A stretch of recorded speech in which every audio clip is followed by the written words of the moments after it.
Hola. Familia, aile. Padres, ebeveyn. Padres, ebeveyn. Padre, baba. Padre, baba. Madre, anne. Madre, anne.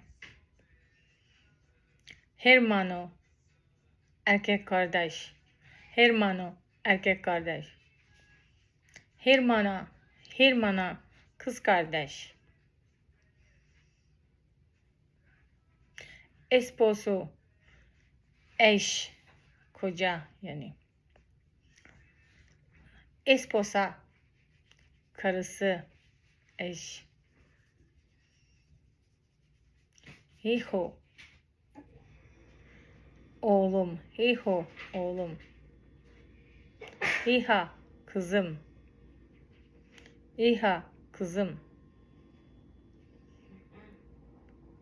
Tío, amca ve dayı. Tío, amca ve dayı. Tía, teyze ve hala. Tía, teyze ve hala. Primo, kız, kuzen. Primo, kız, kuzen.